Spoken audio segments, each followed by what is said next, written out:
Hey guys, what's up? Jeremy back here with another video based off last week's feedback, a little longer, to give you some more content and some more insight and some more help, specifically today on public speaking. What you're about to see is a conversation I had with a good friend and fellow resident here at the complex I live at, Ian Parkinson.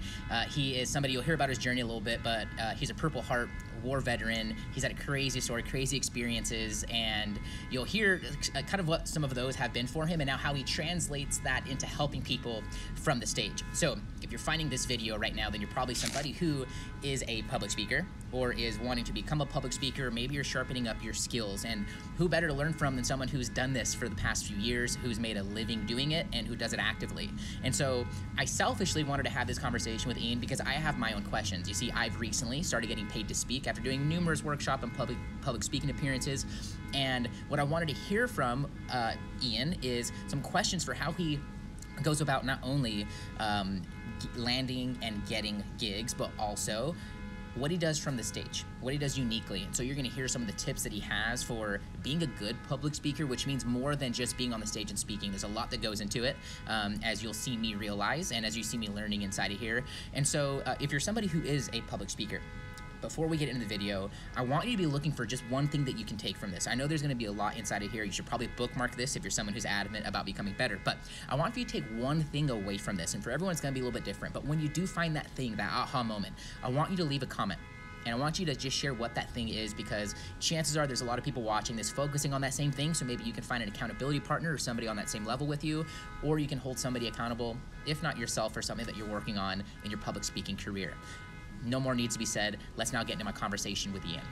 So I wanted to bring Ian on today because I'm selfishly focusing on public speaking and starting to like really head down that pipeline with my career. So I have personal questions I want to ask you, and I know that a lot of people watching have some desire, or they may not know it yet, but public speaking or presenting is going to be a part of how they end up getting their message out there. And it's so massively overlooked, I think, by personal brands and by influencers, because it can take a little bit more work to craft a message and do those sort of things. So just real quick, for me and for people watching here in the future, talk to us about a little bit about your background, and then like kind of what makes you unique with this, and then kind of your public speaking background a little bit too. Sure. Well, so my background's, depending on how far back you want to go. Professionally, I've been a professional web developer for 11 years, up until 2 weeks ago, to become a full-time public speaker. My time as a public speaker has been 5 years. Yeah. And when I say public speaker, I mean paid to do engagements. Of course, anyone who speaks publicly is a public speaker. Sure. Or in any domain too. Yeah. There's a little bit of a defining factor when people go paid or when they've just done it in the past. Like we see in people's Instagram profiles, paid speaker. Or stuff, you know what I mean? But tomato in to a certain light as well, right? So go on. Of course. Now, how I got into public speaking has to do with my military service. And what one wants to draw from that, I mean, that's to each individual listener. But a big focus is that I lost both my legs to an IED in Afghanistan. If you're listening, you definitely can't see that, but if you're watching, you can't see that as well. So yeah.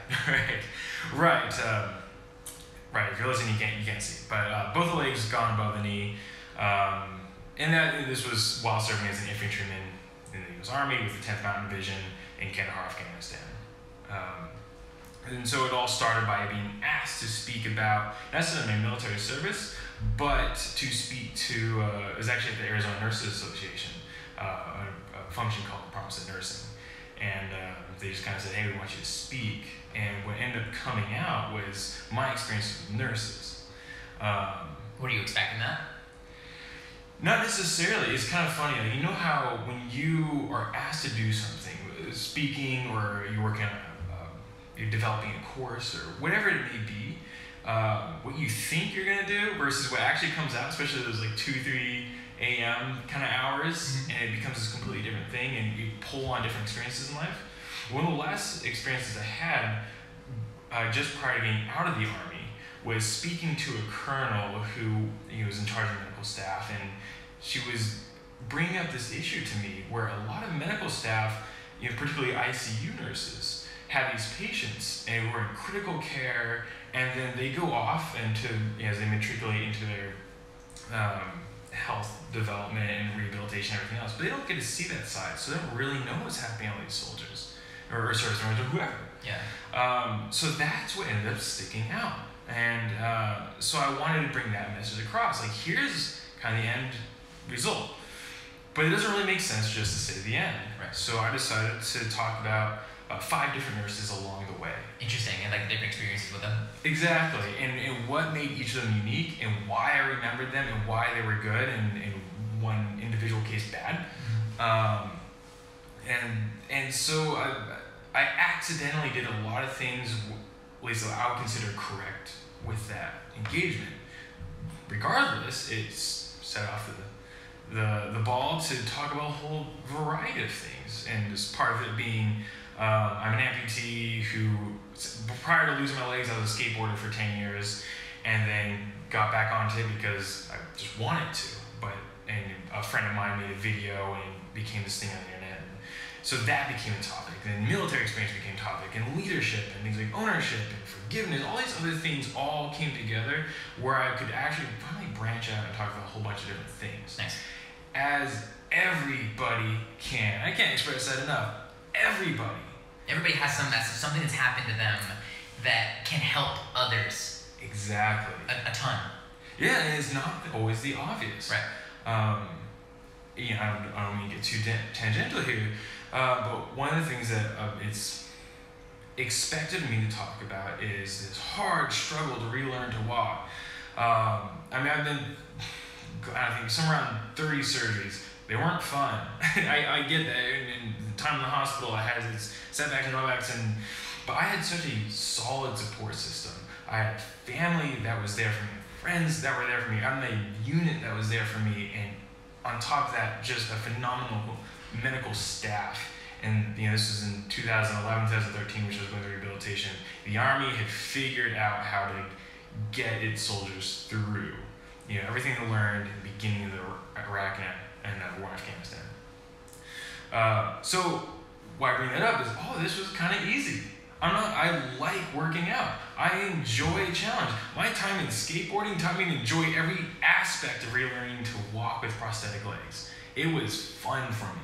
Yes, there's things that hurt. They're painful, and there's a cocktail of emotions, which I couldn't really feel at the time because of, I think, part of it, the medication that I was put on, part of it because of, after being in combat, shooting at other human beings, being shot at, and having friends get hit and killed, and this just didn't compare. So it's funny to me that all this gets brought up, and they're saying this is this big tragedy. No, it's not. I've had breakups worse than this. And wow. It's the silliest thing. People are assuming, though, that this would be the biggest thing you have to overcome or triumph. Exactly.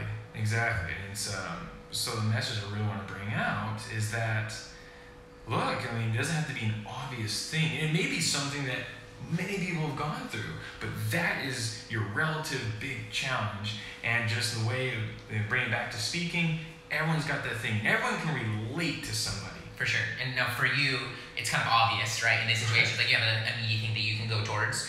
It sounds like you've obviously been asked, to speak a variety of things, whether they were asked or it kind of came out and, okay, wow, this is really what I want to talk about. Take me back to the first, either were you asked to speak somewhere? And how did that go? And then how did that kind of start dominoing for you?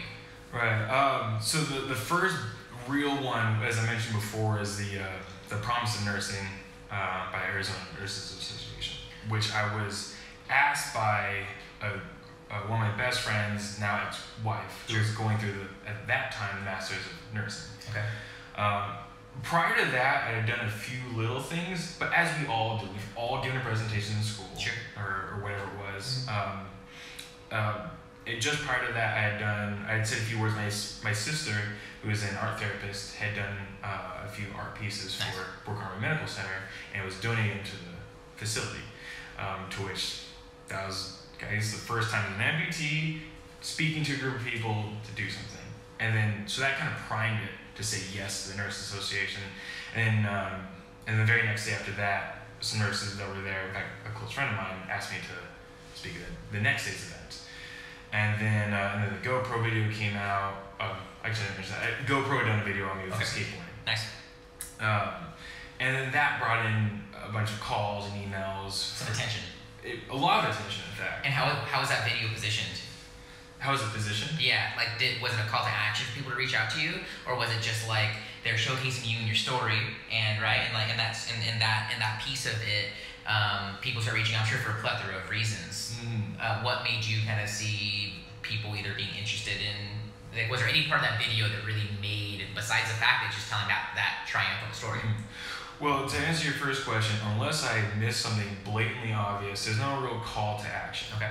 GoPro did this really cool job of just telling the story. And there's a lot of stories one can tell. Sure. And they just said, hey, here's a guy, here's something that happened, here's skateboarding, and here's his support group. I guess if you could put it all into, it's like 7 minutes, I would put it succinctly. And then things that people messaged me about, I mean, it's kind of all over the board. Actually, I want to tell you something really cool. That video came out on Veterans Day, November 11th of 2015. So it's been almost, in about 2 weeks, will be exactly 3 years. Right. And the interesting thing about the internet is you just have this lasting impact. I guess about a week ago today, I got a message from somebody on Facebook, and this happens all the time. Even though I have my own like a Facebook page for all this stuff, people still find me on my personal one. Right. It's neat either way. Yeah. But he was saying he'd been a soldier. He had contemplated suicide, had attempted, fortunately not unsuccessfully, and then kind of went through all these struggles. And then he said, hey, I found your video as I was going through all this stuff, and it's like, there's a dude without legs getting back on a skateboard and living his best life, and that inspired me to do the same. And he wrapped up his message by saying, I'm doing well in school, I'm not abusing substances like alcohol and drugs, I don't want to kill myself. And I think that's just the coolest thing. Like in the beginning, I got messages like that, which was always phenomenal. Right. But as time goes on, it dies out and attention gets lost, and which fine. But it still had an impact on someone. And I know that's what I always try to do when I speak, is to have a lasting impact. And again, it goes back to we all have that thing that can be an impact and a lasting message. Definitely. Did that answer your question? I think it answered what should have been answered. Because I was trying to see if there was kind of like a marketing angle with that video, but like the story is the angle, which is the best marketing ever. Right. Yeah. There was no agenda behind that. Cool. That's awesome. I wanted to ask that also to give context to people watching, because I didn't want for them to think, he was given a big break by GoPro, and they're saying, you know what I mean, like that you created this deal flow now with people looking for speaking events for you. They just featured you, and the story in and of itself created this influx. Right. So how'd you capitalize on that? Well, I'll answer that first. One is that generated greater outreach. So of course you got message from a variety of newspapers or other institutions to do videos, to which it was like, okay, I can only do this so many times before it actually loses its value. So it was like, hey, if you're gonna feature me, you do need to pay me. This is my time, this is my face, you're making a profit. There was actually somebody who was talking to me around that time and was all excited about doing things like, I want to get your family involved and talk to you and shoot some skateboard footage, really involved process. And even though I've been doing speaking for a little while, I'm always sheepish about being like, well, how much are you gonna pay? But it eventually came out, like, okay, how will you compensate? And so, well, we're hoping you do this for free. I'm like, well, that's not fair to everybody else. Right. Anyone else who's paid me at this point, anyone who in the future will pay me, it's not fair if you get this for free. Also, this is not just my time, it's also my friends and family's time, their face, this story going out again. And it was actually going to be a rather coarse ending to that conversation. They were anticipating, assuming you'd do it for free. Right. And I'm deviating a little bit, but for anyone who's willing or wants to step into the arena of speaking, of course, it's true for any entrepreneur, do not do it for free. Always have something that can benefit you. It's not being selfish. It's not being, overly capitalistic. It's being real. Your time, as you will agree, is your most valuable commodity. You cannot get it back. 100%. You can always earn more dollars. 100%. And that also means they take you more seriously. And there's nothing wrong with that. That's super important. People will value what they pay for. Exactly. Not to say that there is not a way to work a deal or create a scenario or certain scenarios where you do offer something like that. Absolutely. And what I mean by something like that is like there needs to be some value exchange for people to feel worth it. But great advice. Oh, appreciate it. I mean, you've talked quite a bit on your podcast about personal value, and you know what? Really just throwing it back. Definitely, most definitely. And actually, let me take a step back for a second. So you mentioned that you didn't want anyone to think that GoPro was this thing that released all this action. And the fact is that you're right. That's not actually how it happened. Prior to that, I made this skateboard video. Rather, my friend, my childhood friend, made this skateboarding video of me relearning. It was about a 2-week-long process. In the time you see going from like really getting back on the skateboard, messing around the park, and like not being able to do anything, to really 2 weeks of filming, which in reality was a couple months. Sure. But every time we went out, we right, film, and you see progress. And the whole point is stick with it. You can do it, right? Now it wasn't like aiming to do that. It was just filming. I was like, this is kind of cool film process. And that was the first thing, and that's why GoPro found me. And prior to that, like Daily Mail had done a story on me. I was on this show called Outrageous Acts of Science. Okay. Have you heard of it? And that's not. Based in the UK, they take videos off the internet and explain why it works. They have these physicists come on. It's a really cool show. So a lot of this happened prior to GoPro. In fact, GoPro was the last major thing that I did. Okay, gotcha. So yeah, because opportunities come in all different ways. But just being out there, things will come. Definitely. So let's talk about now, because things can't come. Like I've been asked randomly to go speak places, right? I'm starting to get paid now to do it, which is awesome. Congratulations, by the way. Thank you. I appreciate that. I'm super stoked, and of course, to be learning this is like so much more contextual for me right now too.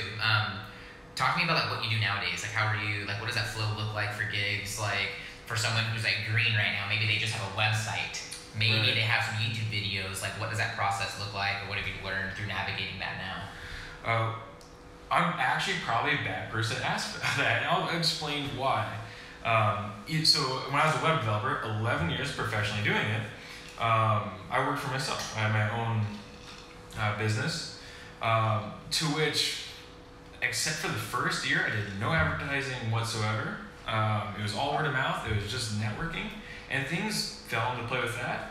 And then as speaking came, because I wasn't actively seeking out to do it, as things came along, I took them. And at that time, I broke the rule. I said earlier, I did stuff for free, without having a plan on how to benefit later. I was like, this is fun. I want the practice to do it. And well, in doing that, other people get the word. And then over time, I was like, okay, no, I need to gradually work up how much I'm worth. And I know I'm worth something because people are asking me. I can articulate well enough and have ideas and thoughts and enough to make it worthwhile. So honestly, even though the website wasn't there, I was a web developer without a website. But it all just kind of worked. Where I guess I can say this I can be a little more beneficial here is I took a year off both speaking and web for the most part to do this music project up in Sedona. Okay. It was about a year, and just kind of enjoyed that. And I was also finishing up getting my bachelor's degree, and kind of tying it loose ends. Yeah, really, just kind of getting my life all packaged together and set it ready for the future. What I had done in doing that is I halted all momentum, and a year's enough time for people to go, oh yeah, he's not doing that right now. So by the time I was ready to come back, the rest of the world was ready and had just then really accepted I wasn't doing stuff. So it was the first time I came back. I was like, oh, I have to get my new website, for my web business back up and running. I have to do all stuff for speaking, get that up and running. And I was, involved with a couple of nonprofits as well that you engage with, and everything else in life, right? And then that's what came to one big juncture and one thing. In fact, there's this book called The One Thing. You know it? Yep, definite recommendation too. Yeah, so I read that about a year ago, and it came to mind. I was like, okay, so this is, I guess, one thing I could say to someone starting out. Choose your thing. Before, I was able to do multiple things because they happened over time. Gotcha. Doing it all at once, I have to really choose one thing to focus on it. So that way, when I go to networking events, it's not, am I a web developer today or am I a speaker today? And you don't see both because no one's really going to take, okay, you're part-time this, part-time that, so that doesn't work. Right. You can't pick and choose, and then you're hit or miss. It's a coin toss. If I say I'm a speaker every single time, I'm a speaker. That guy's a speaker. You remember it.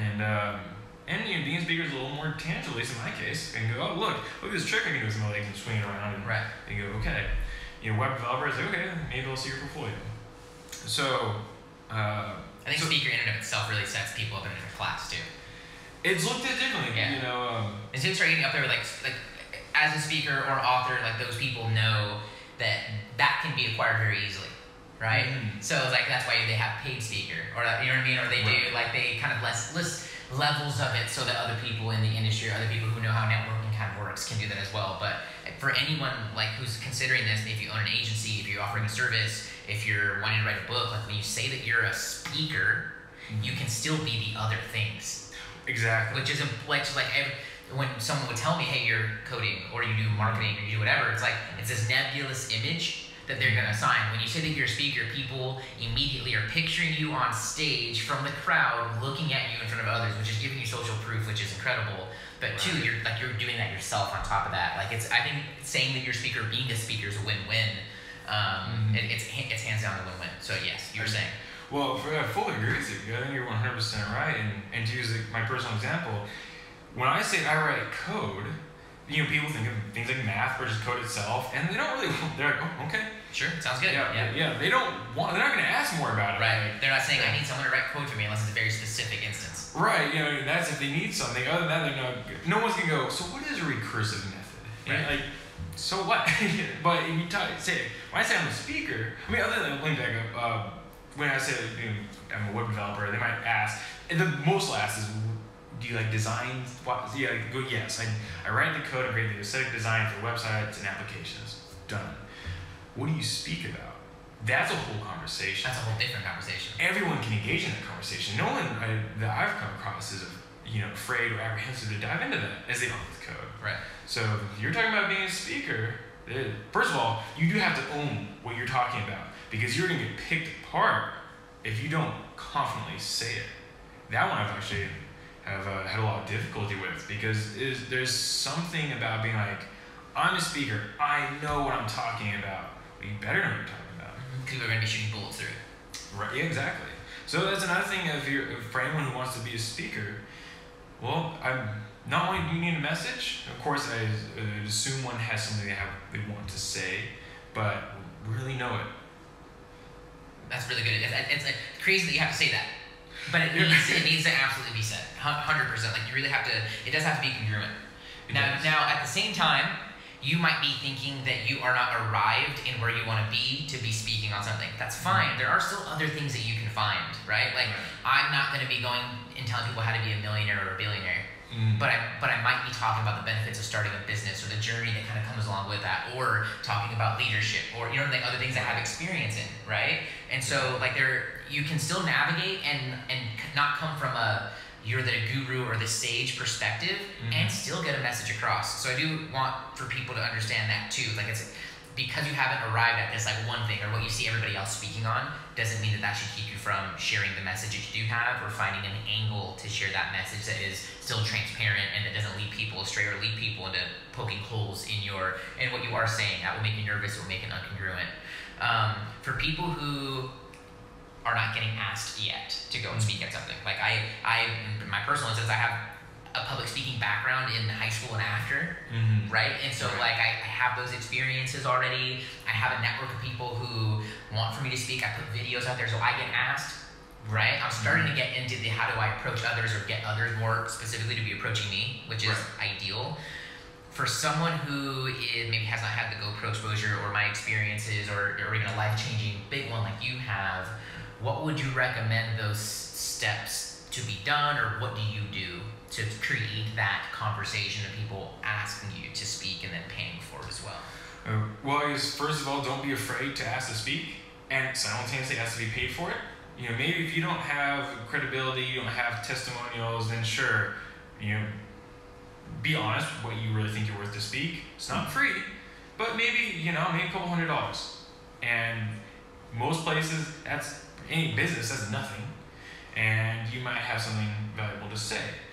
And in that process, like you say, you don't have to have some big message yet. It could be components. So you might say, let me talk to your sales team about what it means to be a leader. Everyone has leadership experience somewhere, whether it's being a leader or being, on the bottom end of having seen good and bad leaders. And you read a little bit about it, or whatever it is one wants to speak about. So, and you can always start, you don't have to have an hour-long speech, or talk, or whatever you want to call it. You can have 15 minutes. And just say, hey, let me rally your troops. There's any number of ways, and anyone can benefit from a speaker. And depending on how you want to look at a speaker, some can say they have this profound impact on a team for X amount of days, weeks, months, whatever. Or you can call it something else, entertainment. And it just says, hey, my company cares to have someone outside of the company talk to us.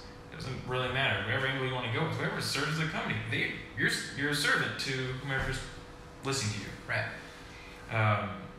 As I'm speaking, off the cuff. Sure. I hope this is making. No, that's good. So what I really want to hear is what should someone do to create that conversation and to make it smooth?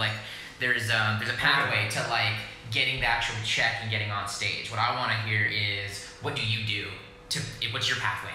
Is it you're reaching out and is that an email? Do you have a press kit? Do you send people to a site? Is it a video?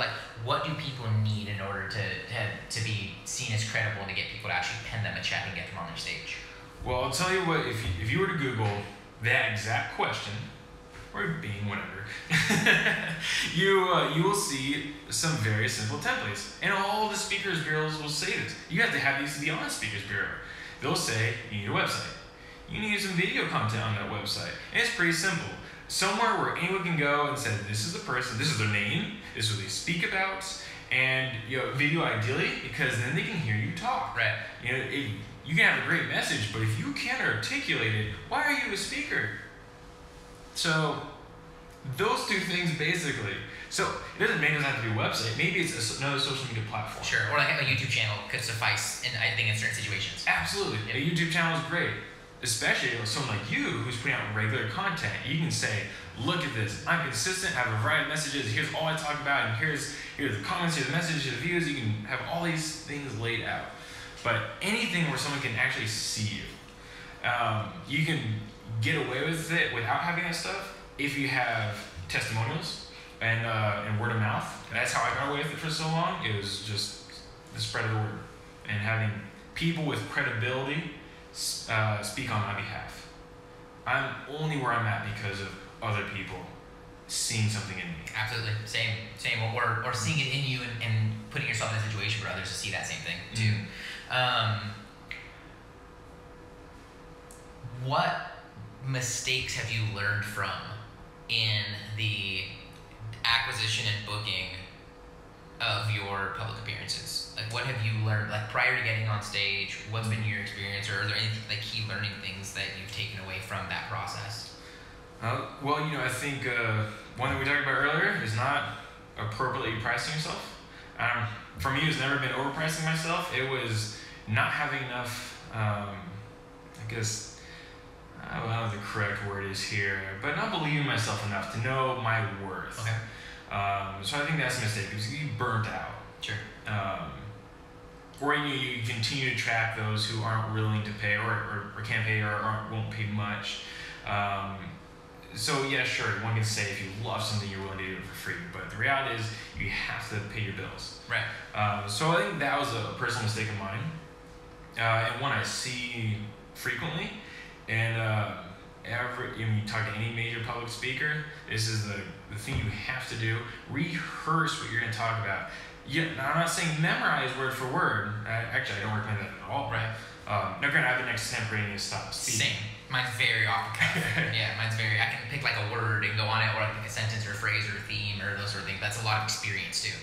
Right, and it shows if you're able to do that. Right. You tend to be a speaker. but not rehearsing. You're not knowing your points. In fact, and not in continue to refresh. So I've given a talk. One particular topic it's very simple. It's talking about having a backup plan, and I've been doing that one for about 2 years. A couple months ago, I gave that talk when I've given a lot. I was talking to a school, and it was these kids that were in middle school, and they were the kids that were a little rowdier, we'll say. And usually when I speak to a class, it's very quiet. They listen. We wait till the end for comments or questions. And even though I was so confident going into this, and because I've done this so many times, I've rehearsed it so many times in the past. I went through my notes again before going in, of course, but I didn't sit down and go through the whole thing line by line for the whole week prior. When they interrupted, I made a joke or whatever, or did something, and then realized, oh, where's my place? And there was that moment I lost it. Maybe they didn't notice, maybe they did. Sure. But I know I've done it, and you see it when someone isn't prepared, it shows, and in that instance, they've lost their credibility. No one wants to listen to someone who's not prepared. Right. Because they didn't do their job. So have points, have some sort of outline, be very familiar with it. If it's because there is some time, I can attest that already, between sometimes talking about one topic, you're going to talk about another thing on the road for a little while, or daily in your life, now you got to switch back to it. It's like, oh crap, what was that? So being prepared, yeah. I always resort back to my notes, check back to it, and like really try to get to the point where it is second nature. Because the things you talk about should also be like your expertise. Your but when you are going with the flow, there are certain things that can happen along that way. So preparedness does go a long way, even if you are kind of freestyling it. Right. I'm glad you actually brought that up, and we'll continue on this train of thought here. Is you'll have people that are experts in their field. They know it better than anyone else. You see this all the time with like researchers. Now, TED Talk does a great job of finding those who are brilliant in their field and can speak. But a lot of people who are brilliant in their fields and cannot speak. Or they could if they rehearse what they're going to say. Right, it's not their first skill set, so it really takes time to hone. It's exactly that. It's a skill set, and it must be worked out and rehearsed and practiced. Those who, everyone has a phone. Almost everyone, particularly in the United States, has a smartphone that will record them for an extended period of time. If you don't know what you look like, how you actually sound, and what you're doing, and if you're actually, you can say something, you think you sound great, and you go back over it, and oh, that was rough. But then you rehearse it 5 more times, let's say, you re-record it, and you're like, okay, no, I see the difference now. And people don't think to do that because they think, I know what I'm talking about, I'm an expert. Well, you're an expert in one thing, but you have to grow the other. I think that's such a good point.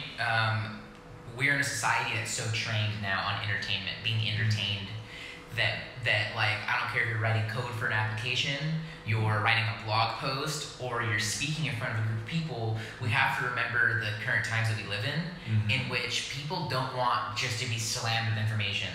You have to package it in what I would call like putting the spinach in a smoothie so that people will want it. Right? Like, most people inherently don't want to eat a bunch of spinach, but you can put it in a smoothie and they have this like delicious, nutritious drink now with a ton more spinach than most people would ever eat, and you don't even know it's in there. And that's how I like to look at content and education, is that it has to lean more towards being entertaining, which is up for debate, what entertaining means. You don't need to have lights and music and all, although some factors of that can help. Entertaining can just be your delivery, your pace, your engagement with people, and if you are not entertaining, you will lose a majority of people right out the gate. And so we do have to be doing things to keep people really a part of our message and keep them glued in with us. Right. Now, Jeremy, let me ask you, since you've been speaking, you're being paid to speak, and you have your courses that you're putting through. What lessons have you learned? What were some things that you wish you could have avoided? I wish I would have started speaking sooner. That was a good one. Yeah, like, I'll be honest, when I look at all of the strategies to grow a business, You know, a lot of what I do with my partners, with my clients, my business has to do with email list building, has to do with creating content, it has to do with consistency around content and leading back towards some avenue of revenue. There are all these ways to grow those pipelines. Right. I think speaking is one of the I know from experience, it's one of the fastest ways to grow a following or to grow attention because there's so little competition. So there's like all these different tactics and strategies, but if you're just on a stage once a week, you will get 30 to 100 new, fresh set of eyeballs looking at whatever your thing is. Right. And if you can get paid for that, you know, people are shelling out a lot of money for Facebook ads, a lot of money for Instagram ads, a lot of just different you know, pre-roll YouTube, whatever it is, when they can just go and be in front of us on a stage and get paid for an hour or two of their time, be completely done with it afterwards, and just created a bunch of new people into their pipeline. Right. Like, I've walked off the stage and had hundreds of new followers. Right. All from that room. Isn't that amazing? And they stick way more than random people finding you on social media because they see your story, because they feel like they know you. Right. They've met you. 100%. You are now in their lives. Exactly. And so, like, that sort of a follower or fan means to me a lot more than ones that are just coming at random or from automation or from like any of those things, right? Right. And I didn't have to pay for that lead. Right. Like, that's double whammy. That's double whammy. And so I wish I didn't start sooner. I am taking a lot from this in that I need to believe in myself more and put myself even more out there. I have a bunch of opportunity in front of me to get started just because I haven't created a checklist or a flow. I haven't gone through the flow of like going and closing these deals is why I have resistance or I procrastinated in certain parts of it. But I'm going to be leveraging this upcoming 3-day speaking event which I'm the keynote and doing workshops. My real intention is to go above and beyond because I want to help the students that are there because I was one of them, but also because I can get a lot of content out of it. Right. And I can help even more students online. So and they don't know this yet, but I'm going to be putting on sessions anyone can come to after their sessions are all done. Most of the time at this camp, kids will be going and playing and eating and like messing around and hanging out. I want to put together almost like a couple workshops I can come to every night. Be filming each of them and allow for students to come in and get that interaction because that's market feedback for me. You know, my audience is 15 to 23. Right. So I really want to use that as an opportunity to learn more, hear about what they're seeing, observe how they're acting, observe how they're taking to my message, interact with them, and really see what other things from those 3 days I can go and speak out for the next like 24 months on my channel through my content to use as a way to attract other people and for ways that I can help them, whether it's like a coaching program or some sort of course, or that's through maybe they want to bring me out to their place or they know somebody, their dad owns a business, they're in this organization a couple years from now in college and they want for me to go and do that speech. So that's a couple things I'm learning right now is just believe in myself more,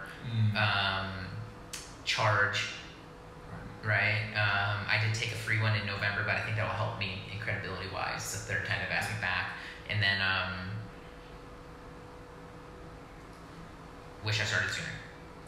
Yeah. Are you familiar with Jordan Peterson? I am. The clinical psychologist? Amazing stuff. Absolutely. Amazing stuff. And he's highly recommended. I do as well. I mean, to some he's controversial, to some he's not, and to some he's just somewhere in the mix. But brilliant man. But what came to mind is so he kind of started out because he just filmed his lectures. For those that don't know, he's a professor in Canada, and so they just started as little videos for his students. And then I don't know exactly what the tipping point was for his videos. Maybe because he got more controversial, or what he said was others just soon found it to be controversial. Well, that ended up being this major blow. He has this enormous following on YouTube, and so just like that, by doing the plan you just said, you could be as influential as Jordan Peterson. Definitely. And we'll wait for your book to come out. Yeah. No, I'm definitely stoked for it. I think it's directly in line with what I'm supposed to be doing, bro. Like there's so many things that I can allow to distract me. Right. My real talent and skill, my blessing, my gift is speaking. And a second and far distant of taking these major concepts and distilling them down into things that people can like not only understand but walk away with and feel like and have an example for how that looks. Right. I think that's a wonderful thing to pursue, and I think you will help a lot of people. And and again, kind of going back to the charging thing, sometimes it's kind of brought like, oh, should you charge for this? And it's like, yes, you're making an impact, and you know, it's a relatively minor cost for the enormous output that you're having. So I think kudos to you. Thank you. And if you don't mind, I want to kind of go back to something real quick. Good. And this going back to that moment we're talking about, you maybe not necessarily having this whole idea in mind exactly what someone may want their thing to be if they want to get into speaking. I've been a public speaker for 5 years. For 4 of those years, I didn't have a thing. And really, it wasn't until, maybe a month ago that I finally truly pinpointed a thing and goes, oh, this is my thing. And then since then, I've kind of been developing the follow-up talk for it. But now I think I'm really, truly confident. I'm a speaker because I talk about this. And it's the marriage of ownership and forgiveness. Wow. That's my current That's your big thing. crux. And I love it because, and I don't have to talk about my legs. I don't have to talk about skateboarding. Not at all. But, I use them. You can get marital advice, apparently. Well, it's not exactly that sort of marriage. There might be more to learn from that than successes. So. Right. Sure. But what I want to say is part of that, I had all these, I'll say, components of a message or speeches I could give, but maybe didn't necessarily, a lot of times didn't feel comfortable selling. Sure. One of the first speeches I gave, talking to the nurses about my story, and I feel like there's a lot that could be taken away from it. But I, to this day, haven't felt comfortable. Well, that's not true, because I've started to actually ask about this, but up until not very long ago, 5 years later, I didn't feel comfortable saying, hey, can I talk to your nursing staff and can you pay me? And a lot of it's because I just have so much respect for the medical staff, everyone from nurses, nurse case managers, doctors, PAs, all of them. I just want to do good or talk to patients, and I hadn't felt right by going, pay me to do something that maybe I should just do it as a person because it's the right thing to do. But when you have more of a message, it kind of became more comfortable. Absolutely. Or just being like, oh, I lost my legs. So other people found reasons to, get something from it. Like whether it's like, oh, well, this guy can do it, so can I. Or, okay, there's a ton of messages in it. Oh, it's a story of tenacity and resilience or a positive attitude, whatever the thing is. But that all happened really by luck, if you will, or fortune, that other people saw something in the story. I was just telling my story. Right. I didn't go in saying, I'm this guy, and I'm cool. Like, no, I go in there, I'm a nitwit, and I don't know, people I guess like me, I don't know.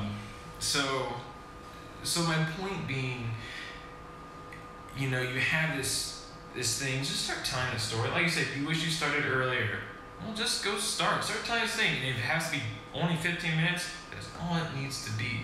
Just get out, start doing it, you have something. And in time, as long as you don't, sometimes it just incubates and hatches overnight, and other times you have to really work on it. I have so many leaves of paper, probably a little French, sorry, little sheets of paper of just like ideas and brainstorming and trying to what is my thing? For probably 8 months, I racked my brain on that one, and like I said, in time with a little bit of work, focused work, and more importantly, it came out. And for some, it only takes a week, and for others, it may take, like in my case, 5 years.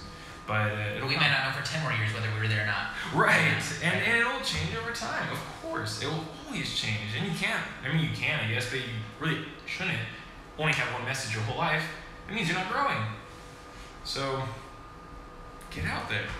Ian, where can people follow you if they want to either ask more questions, maybe hire you for speaking, maybe just check you out in general? Where should people go and find you? Thank you for asking that. Of course. So my handle on Twitter and Instagram is at Sergeant Stubbs. If you can guess, I was a sergeant in the Army. Stubbs because, limbs.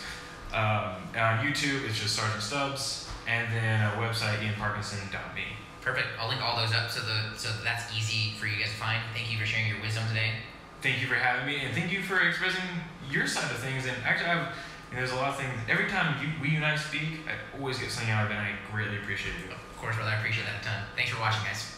So if you want to be a public speaker, there's a lot for you to consider and a lot of things for you to constantly get better at. Even as somebody who, considers my #1 skill as talking and kind of parlaying that into speaking, I know that I have to constantly be sharpening my skills and getting better and finding new ways to bring my audience value from this stage, and sharpening my business skills so that I constantly have the opportunity to be doing that, to be landing gigs, to be, going further with them and really be helping the audiences that I'm brought to. So if you aren't public speaking yet, I want to know in the comments, why not? And if you are, what from this video did you take away, or are you going to be implementing in order to get better with your public speaking appearances, or to get more of them? If you like this, throughout the week, I send out updates only to my VIPs. Head to whatupjeremy.com/subscribe. I send out resources, I send out courses, I send out things that are happening for you to learn from straight to your inbox. You don't have to worry about, getting notified on these platforms, which kind of hide stuff sometimes because of the algorithm. This goes directly to you, and I let you guys know about content even before it goes live, so that you guys can get that help that you're looking for, an effort to live your dream and to make a profitable living doing what you love. So go to whatupjeremy.com/subscribe, and that way you can get updates from there. Thank you so much for watching. I can't wait to hear your takeaways and to be responding to you guys in the comments. I make sure to make time to read and respond to every single one of them. I'll see you guys tomorrow with another video. Cheers.